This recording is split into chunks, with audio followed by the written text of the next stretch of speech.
운명이란 때로는 한 장의 고지도처럼 예기치 못한 곳에서 우리를 기다리고 있나 봅니다. 제가 프랑스 국립도서관에서 우연히 발견한 18세기 벨랭의 지도는 270년의 시간을 뛰어넘어 한국과 프랑스를 잇는 놀라운 비밀을 간직하고 있었거든요. 할아버지의 마지막 말씀, 지도를 지켜라의 진정한 의미를 알게 되기까지 제가 겪은 놀라운 이야기를 들려드릴게요.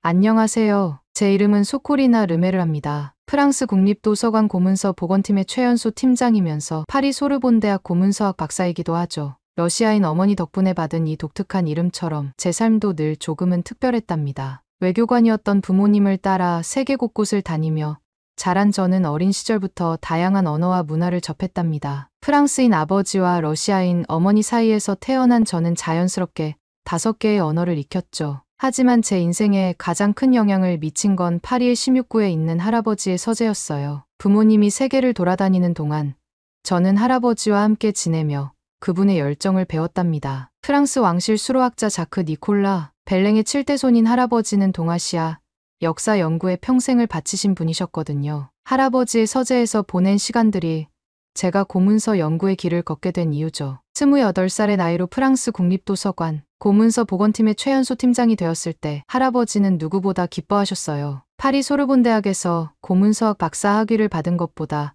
더 자랑스러워하셨다니까요. 그날도 여느 때처럼 프랑스 국립도서관 2층 보건실에서 작업 중이었어요. 2024년 10월 초 생강변의 쌀쌀한 가을비가 17세기 석조 건물의 창가를 두드리고 있었죠. 첨단 보존 시설이 갖춰진 이곳에서 벨랭의 고지도 복원에 몰두하고 있을 때였답니다. 특별한 UV 조명 아래서 미세한 붓질 하나하나를 살피며 작업하던 중 지도의 오른쪽 상단에서 무언가 특별한 것을 발견했어요. 희미하게 남은 잉크 자국을 확대경으로 들여다보니 메아디 코리아는 글씨가 선명해졌죠. 분명 한국해를 의미하는 표기였어요. 호기심에 이끌려 더 자세히 살펴보니 지도 여백에 숨겨진 듯한 작은 메모들이 보이기 시작했답니다. 마치 누군가 의도적으로 숨겨둔 것 같은 메시지들이었어요. 그때만 해도 이 우연한 발견이 제 인생을 완전히 바꿔놓을 거라곤 상상도 못했답니다. 할아버지께서 그토록 동아시아 해역 연구에 매진하셨던 이유를 알게 될 줄은요. 저는 발견한 메모들을 자세히 들여다보며 할아버지의 연구 자료들을 떠올리고 있었어요. 그때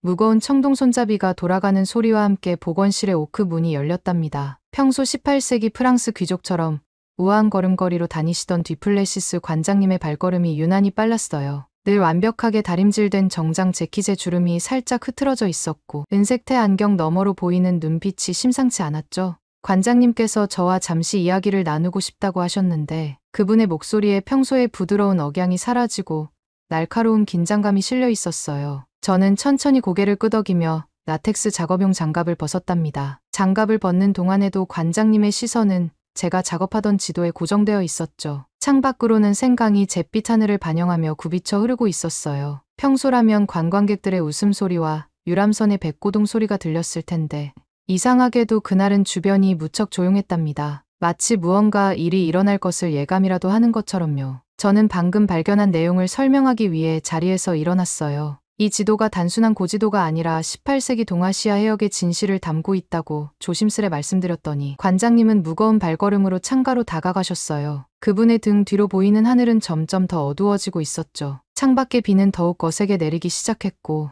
깊은 한숨을 내쉬시던 관장님의 숨결이 창문에 희미한 흔적을 남겼답니다. 관장님께서는 이 지도를 노리는 세력들이 있다며 조심하라고 당부하셨어요. 특히 일본의 극우 단체들이 독도 영유권 주장을 위해 18세기 유럽의 고지도들을 매입해 파기하거나 은폐하려 한다는 충격적인 이야기를 들려주셨죠. 그분의 설명에 따르면 벨랭의 지도처럼 한국해와 독도를 명확하게 조선, 영토로 표기한 서양 고지도들은 일본의 주장을 정면으로 반박하는 결정적 증거가 된다고 해요. 관장님의 목소리가 평소보다 한 옥타브 낮게 깔리며 보건실 안의 공기가 순식간에 무거워졌어요. 저는 순간 할아버지께서 평생을 바쳐 연구하신 동아시아 고지도들이 떠올랐답니다. 그분은 늘 역사적 진실을 지키는 것이 우리 세대의 책임이라고 말씀하셨는데 이제야 그 의미를 깨닫게 된 것 같았어요. 형광등 불빛 아래 관장님의 그림자가 길게 늘어졌고 저는 등골이 서늘해지는 느낌을 받았답니다. 이 지도 한 장에 담긴 무게가 이렇게나 무거웠다니. 그래서 할아버지께서 그토록 동아시아 고지도 연구에 매진하셨던 걸까요? 그때였습니다. 제 휴대폰이 요란하게 울렸어요. 평소 같았으면 이런 전화는 받지 않았겠지만 왠지 불길한 예감이 들어 휴대폰을 집어들었답니다. 우리 가족 주치의인 뒤부하 선생님의 목소리는 평소와 달리 무겁고 낮았어요. 할아버지가 심근경색으로 서재에서 쓰러지셨다는 거예요. 사실 한 달 전부터 할아버지는 가슴 통증을 호소하셨지만 늘 그러셨듯 연구가 바빠서라며 병원 가기를 미루셨다고 해요.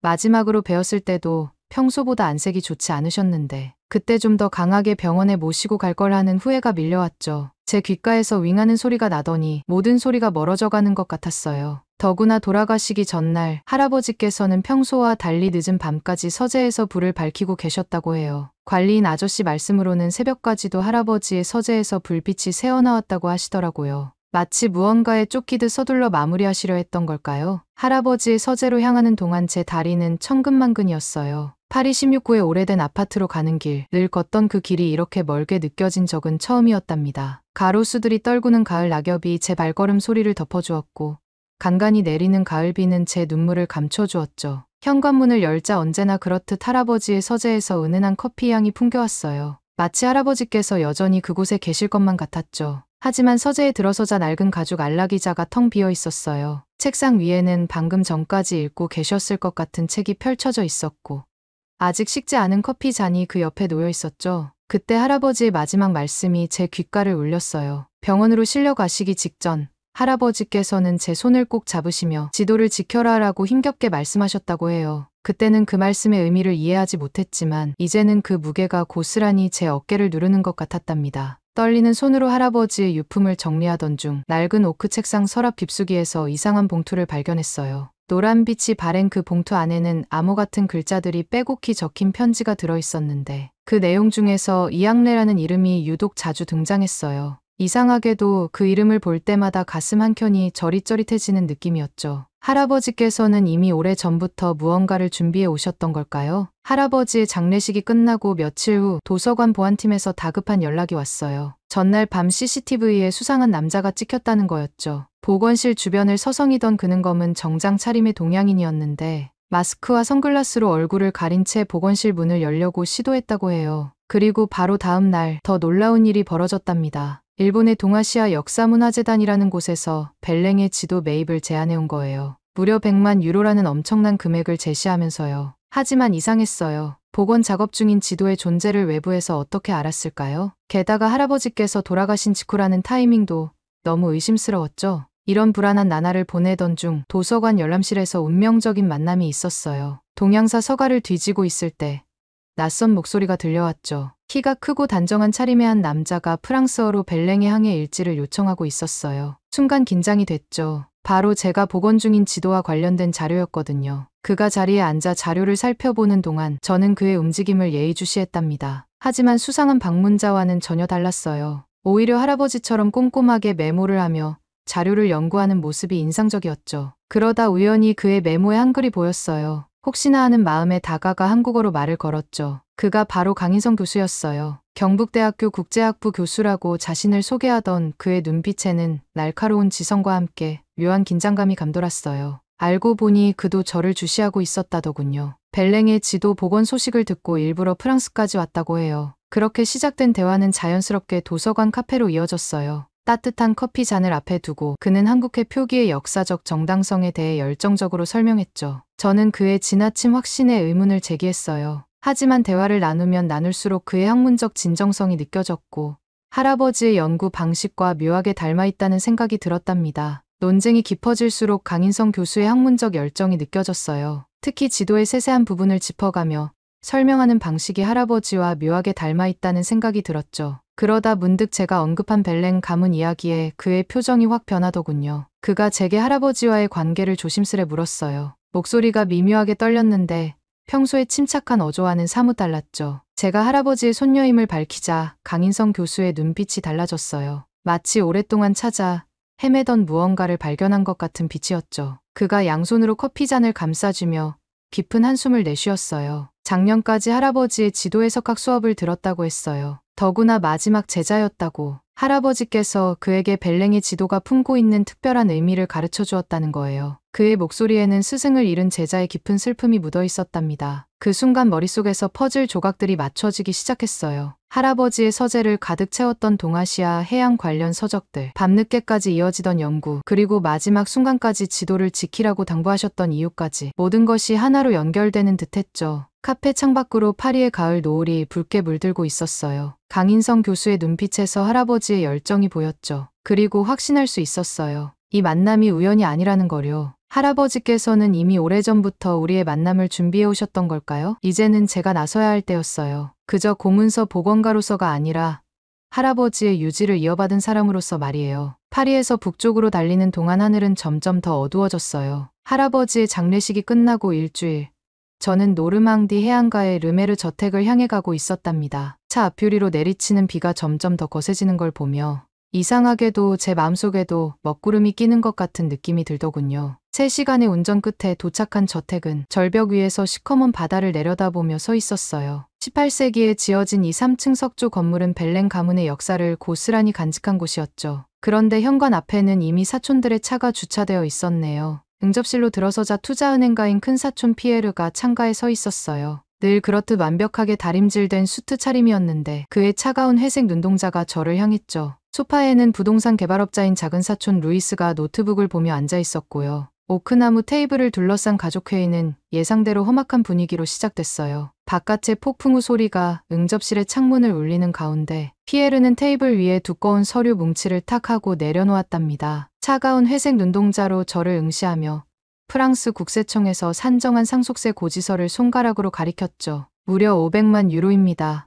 소콜이나 할아버지의 소장품과 부동산을 모두 합친 금액이에요. 피에르의 목소리에는 감정이라곤 찾아볼 수 없었어요. 그의 완벽하게 다림질된 수트 소매 사이로 까르띠에 시계가 차갑게 빛났죠. 루이스는 소파에 비스듬히 기대 앉아 호탕하게 웃으며 형의 말에 동조했는데 그 웃음소리가 웬일인지 제 귓가를 긁는 것만 같았어요. 저는 떨리는 목소리로 시간을 요청했답니다. 할아버지의 평생 연구가 담긴 자료들을, 그분의 학문적 유산을 정리할 시간이 필요했거든요. 그때였어요. 마치 제 말에 반응하기라도 하듯 천둥이 울렸고 순간 저택의 모든 전기가 나가버렸죠. 캄캄한 어둠 속에서 사촌들의 숨소리만이 들렸어요. 창밖으로 비치는 번개 불빛에 피에르의 차가운 눈동자가 순간적으로 번쩍였고 루이스는 혀를 차며 휴대폰 불빛을 켰죠. 이상하게도 등줄기가 서늘해지는 것을 느꼈답니다. 마치 할아버지께서 저택 어딘가에서 우리를 지켜보고 계신 것만 같았어요. 손전등을 들고 도서관으로 향했을 때 할아버지의 오래된 책상이 번개 불빛에 드러났어요. 떨리는 손으로 책상 서랍을 열어보니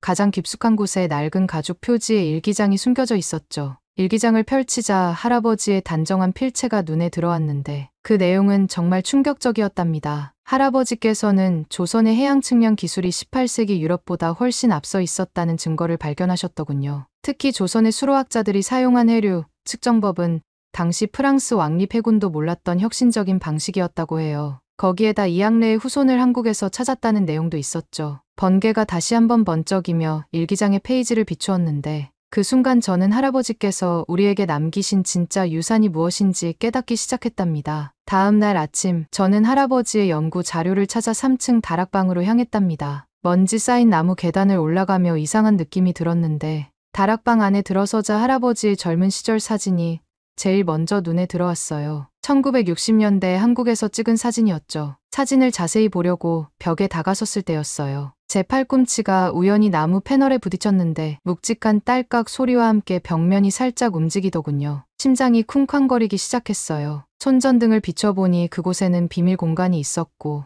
오래된 가죽 서류 가방과 문서들이 가지런히 정리되어 있었답니다. 그때였어요. 아래층에서 들려오는 피에르의 목소리가 들렸죠. 프랑스어가 아닌 일본어로 통화하고 있었는데 도쿄 역사문화재단이라는 단어가 귀에 들어왔어요. 이어서 루이스의 중국어 통화 소리도 500만 유로보다 훨씬 큰 금액이 오갔죠. 그날 밤 폭풍우가 절정에 달했을 때 뜻밖의 손님이 찾아왔어요. 강인성 교수였죠. 그의 옷자락에서는 빗물이 뚝뚝 떨어지고 있었어요. 할아버지께서 마지막으로 찾으신 것이 한국의 역사적 진실이었다고, 특히 벨랭의 지도가 증명하는 독도와 동해의 진실이라고 말해주었어요. 그리고 더 놀라운 사실은 할아버지께서 이미 핵심 문서들을 한국의 국립박물관에 비밀리에 기증하셨다는 거였죠. 다시 다락방으로 돌아와 이중 벽 속의 문서들을 자세히 살펴보았어요. 그리고 마침내 찾았답니다. 할아버지의 마지막 연구 기록을. 그것은 단순한 연구 노트가 아니었어요. 우리 가문이 7대에 걸쳐 지켜온 사명이 적혀 있었죠. 벨렌 가문은 단순한 지도 제작자가 아닌 역사적 진실을 지키는 수호자였던 거예요. 창밖으로는 폭풍우가 더욱 거세게 몰아쳤고 검은 파도가 절벽을 때리는 소리가 들려왔어요. 저는 할아버지의 사진을 다시 한번 바라보았죠. 그의 눈빛에서 읽었던 그 진실에 대한 열정이 이제는 제 안에서도 타오르기 시작했답니다. 선택의 순간이 왔어요. 이 저택을 지키는 것이 과연 할아버지의 진정한 유산을 지키는 것일까요? 아니면 그분이 평생을 바쳐 찾으신 진실을 세상에 알리는 것이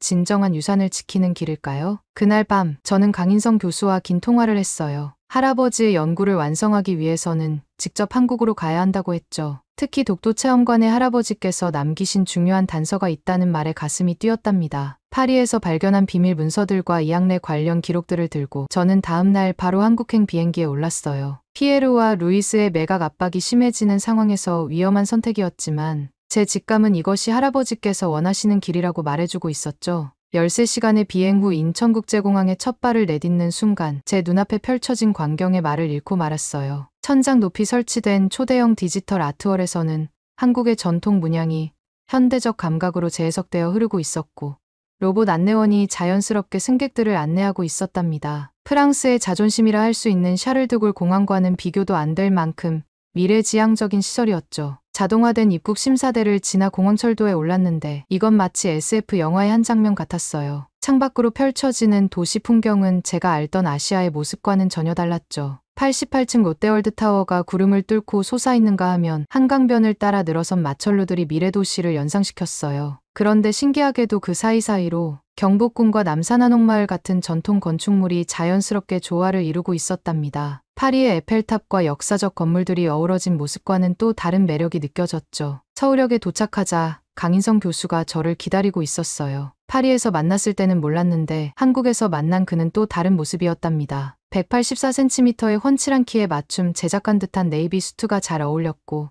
도시적이면서도 지적인 분위기가 한층 돋보였죠. 검은 뿔테 안경 너머로 빛나는 그의 눈빛에서 학자로서의 진중함이 느껴졌어요. 가을 하늘은 마치 크리스탈처럼 맑고 투명했는데 남산의 단풍이 마치 붉은 비단을 펼쳐놓은 것처럼 아름다웠답니다. 쌀쌀한 바람이 불 때마다 은행나무 잎들이 황금빛 눈처럼 흩날렸죠. 독도 체험관으로 들어서는 순간 저는 또 한 번 한국의 기술력에 놀라고 말았어요. 입구에 설치된 초대형 투명 LED 스크린과 홀로그램이 결합된 전시는 그야말로 압권이었죠. 마치 실제 독도가 눈앞에 떠 있는 것 같았는데 프랑스 루브르 박물관의 최신 전시 기술보다도 몇 년은 앞선 수준이더군요. 홀로그램 속 독도는 사계절에 따라 모습을 바꾸었고 심지어 날씨와 조석 현상까지 실시간으로 반영되고 있었답니다. 그때였습니다. 저와 강인성 교수가 독도 체험관의 역사에 발자취 전시실을 걷고 있을 때였어요. 맞은편 벽면 가득 걸린 사진들 사이에서 문득 낯익은 모습이 눈에 들어왔답니다. 할아버지께서 고개를 숙이고 무언가를 열심히 들여다보고 계셨는데 그 옆에 중년 남성도 같은 자세로 무언가를 가리키며 이야기를 나누고 계시더군요. 제가 사진에 대해 말을 걸려던 찰나 강인성 교수의 표정이 변했어요. 마침 김현수 수석학예관이 지나가고 계셨던 거죠. 단정한 회색 정장 차림의 중년 신사였는데 놀랍게도 그는 바로 20년 전 사진 속의 그 남성이었답니다. 세월의 흔적이 느껴졌지만 그 진중한 눈빛만큼은 사진 속 그대로였어요. 김현수 수석학예관은 저희를 특별수장고로 안내하셨어요. 그곳에서 할아버지께서 마지막으로 한국을 방문하셨을 때 기증하신 자료들을 보관하고 계셨더군요. 특별수장고 안의 온도와 습도 조절된 보관함에서 조심스럽게 꺼내신 봉투에는 낡은 한지에 쓰인 편지가 들어있었어요. 편지를 펼쳐보니 믿기 힘든 내용이 적혀 있었답니다. 이앙래는 단순한 조선의 표류민이 아니었다는 거예요. 그는 조선 수로학의 대가이자 숙종의 명을 받아 비밀리에 해로를 조사하던 관리였다는 충격적인 사실이 밝혀진 거죠. 이 사실을 확인하기 위해 우리는 경상도 울진으로 향했어요. 푸른 동해가 내려다 보이는 한적한 어촌마을, 이앙래의 후손들이 아직도 그곳에 살고 계시다는 소식을 들었거든요. 300년 가까이 가문의 비밀을 간직해온 그곳에서 우리는 또 한 번 놀라운 발견을 하게 됐답니다. 오래된 고가의 장지문 틈에서 발견한 문서들은 그동안의 모든 의문을 풀어주는 열쇠였어요. 조선 수로학자들이 그린 해류 지도는 놀라울 정도로 정교했는데 현대 과학기술로 측정한 해류의 흐름과 거의 일치했거든요. 이런 정확도는 당시 유럽의 어떤 해류 지도에서도 찾아볼 수 없는 수준이었답니다. 울진에서의 발견 이후 우리의 연구는 예상치 못한 방해에 부딪히기 시작했어요. 먼저 제가 발표할 예정이던 프랑스 해양역사학회 세미나가 갑자기 무기한 연기되었죠. 주최 측은 기술적인 문제라고 했지만 불가피한 사정이라는 말 뒤에 일본 극우 재단의 압박이 있었다는 걸 나중에 알게 됐답니다. 또한 연구 자료를 담은 제 이메일 계정에 누군가 해킹을 시도한 흔적도 발견됐어요. 연구실의 동료가 보안 전문가와 함께 조사해보니 일본 IP에서 계속해서 접근을 시도했다는 기록이 남아있더군요. 게다가 벨랭의 지도 연구에 관심을 보이는 정체불명의 일본 언론사 기자들의 집요한 취재 요청도 이어졌고요. 결정적이었던 건 독도 체험관에 전시될 우리의 연구 결과 프레젠테이션 자료가 어떻게 유출되었는지 일본의 한 우익 성향 언론사 웹사이트에 왜곡되어 실렸다는 거예요. 강인성 교수는 이런 조직적인 방해가 예상했던 일이라며 오히려 우리가 올바른 방향으로 가고 있다는 증거라고 말해주었답니다. 이런 일련의 사건들이 오히려 저희의 결심을 더 굳게 만들었어요. 다음 날 아침, 저희는 독도행 헬기에 올랐죠. 울릉도 대합실에서 이륙 허가를 기다리는 동안 강인성 교수는 할아버지께서 마지막으로 독도를 방문하셨을 때의 이야기를 들려주었어요. 그때도 비슷한 방해가 있었지만 할아버지는 끝내 진실을 찾아내셨다고 하더군요. 거친 날씨에도 불구하고 울릉도에서 독도까지의 헬기 비행은 무사히 끝났어요. 독도 동도 헬기장에 착륙하자마자 저를 반긴 건 예상보다 훨씬 거센 바닷바람이었답니다. 잠시 휘청거리는 제 팔을 강인성 교수가 얼른 부축해 주었죠. 독도관리사무소에서 간단한 안내를 받은 후 저희는 등대로 향했어요. 독도의 불빛을 30년 넘게 지켜온 박상길 등대장님이 저희를 기다리고 계셨거든요. 강인성 교수의 설명으로는 박상길 등대장님은 독도에 살아있는 역사이자 이곳의 모든 것을 기록으로 남기신 분이라고 해요. 할아버지께서도 20년 전 독도를 방문하셨을 때 박상길 등대장님과 오랜 시간 대화를 나누셨다고 하더군요. 등대장님은 저희를 보자마자 반색하시며 따뜻한 차 한 잔을 건네주셨어요. 차를 마시며 이런저런 이야기를 나누던 중 등대장님은 문득 자리에서 일어나 오래된 나무 상자를 가지고 오셨답니다. 그 상자 안에는 할아버지께서 마지막 방문 때 남기고 가신 것이라며 지도 조각 하나를 조심스레 꺼내주셨어요. 지도 조각을 확인하던 순간 강인성 교수의 눈빛이 반짝였어요. 할아버지의 연구를 이어받은 그의 모습에서 진정한 학자의 열정이 느껴졌죠. 우리는 서로를 바라보며 미소 지었어요. 이제 이 진실을 세상에 알릴 차례였거든요. 파도 소리를 들으며 독도의 절벽 위에 서 있을 때 제 마음속에서도 무언가가 깊이 울렸답니다. 이곳이 바로 할아버지께서 그토록 지키고자 하셨던 진실의 땅이었네요. 한국인들의 영토 수호에 대한 흔들림 없는 신념과 자부심을 이해하게 된 순간이었어요. 서울로 돌아오는 비행기 안에서 이 모든 것을 정리하면서 제 인생이 완전히 바뀌었다는 걸 깨달았답니다. 이제 저는 단순한 고문서 복원가가 아닌 역사적 진실을 지켜내는 증인이 된 거예요. 그리고 마침내 그날이 왔어요. 독도에서의 발견을 안고 파리로 돌아온 첫날, 하늘에서는 첫눈이 내리고 있었죠. 강인성 교수가 급히 연락을 해왔는데 이양래의 후손이 저희를 기다리고 있다는 거예요. 그것도 프랑스 해군성 문서보관소에서요. 알고 보니 이진철 선생님은 이양래의 11대 손으로 부경대학교 해양학과 명예교수셨답니다. 한국의 해류 연구 권위자이신 그분이 직접 파리까지 오셨다는 사실에 가슴이 떨렸어요. 프랑스 해군성 문서보관소는 파리 7구에 있는 웅장한 석조 건물이에요. 18세기 해군 기록이 보관된 지하 서고로 향하는 동안 생강변의 하얀 눈은 마치 새로운 시작을 알리는 것처럼 보였답니다. 수백 년 된 나무 서가들 사이로 역사의 무게가 느껴지는 이곳에서 저희는 놀라운 비밀을 마주하게 됐어요. 이진철 선생님은 270년 동안 가문이 보관해온 비밀 문서를 조심스레 펼치셨어요. 누렇게 바랜 한지에는 놀라운 사실이 기록되어 있었죠. 조선의 해류 관측 기술이 프랑스보다 50년이나 앞서 있었다는 증거였고 이양래가 단순한 표류민이 아닌 조선의 비밀 해로조 사단원이었음을 입증하는 문서였답니다. 문서를 살펴보던 강인성 교수의 표정이 순간 굳어졌어요. 그의 손가락이 가리킨 부분에는 조선의 전통적인 해류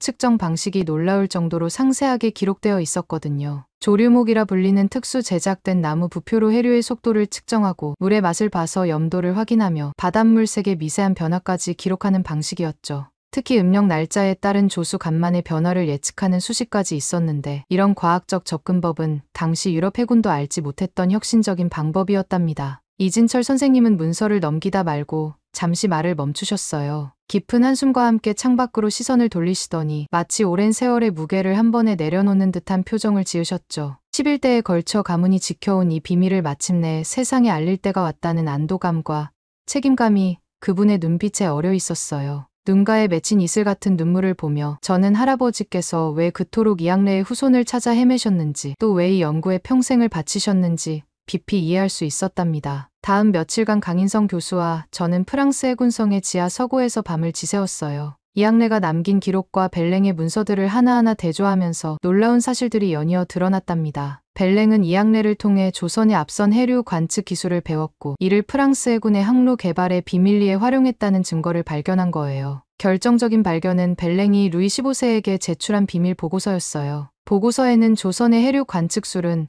우리의 이해를 넘어서는 수준이라는 놀라운 평가가 적혀 있었죠. 특히 동해 해류에 대한 조선의 연구 성과를 상세히 기록하면서 프랑스 해군이 이를 연구해야 한다고 강조한 부분도 있었답니다. 그러던 어느 날 저녁, 피에르와 루이스가 갑자기 문서보관소를 찾아왔어요. 평소와 달리 두 사람의 표정이 무거웠죠. 사촌들은 충격적인 고백을 했는데 할아버지께서 유언을 통해 그들에게 특별한 임무를 맡기셨다는 거예요. 피에르는 일본 극우단체의 접촉을 의도적으로 유도해 그들의 존재를 드러내게 만드는 역할을 맡았고, 루이스는 중국 재벌들과 접촉하면서 그들의 매수 시도를 기록으로 남기는 임무를 수행했다고 해요. 이렇게 해서 벨랭의 지도를 없애려는 세력들의 실체를 명백히 밝히고 역으로 이 지도의 역사적 가치를 입증하려 하셨던 거죠. 사촌들은 처음에는 이 계획이 이해되지 않았지만 할아버지의 노트를 하나씩 읽어가면서 그분의 깊은 뜻을 이해하게 됐다고 했어요. 진실을 밝히기 위한 할아버지의 치밀한 준비에 저는 그만 눈시울이 붉어졌답니다. 마침내 파리 동양학회 특별 세미나 당일이 밝았어요. 19세기에 지어진 고풍스러운 강당은 300석이 가득 찼는데 프랑스는 물론 영국, 미국, 심지어 일본과 중국의 석학들까지 모여들었죠. 백발의 미셸 드브레 회장님이 단상에 올랐을 때 강당은 숨소리조차 들리지 않을 만큼 조용해졌어요. 그분은 이 발견이 단순한 역사적 사실을 넘어 동아시아 해양사의 새로운 장을 여는 순간이라고 평가해 주셨답니다. 세미나가 끝난 후 저는 할아버지께서 남기신 마지막 유언의 의미를 완전히 이해하게 됐어요. 할아버지께서는 벨랭의 지도를 한국에 기증하기를 원하셨던 거였죠. 1750년 프랑스에서 제작된 이 지도는 당시 일본이나 중국의 어떤 지도보다도 과학적이고 정확했답니다. 특히 울릉도와 독도를 조선의 영토로 명확히 표시하고 마을드 코리아라고 기록한 것은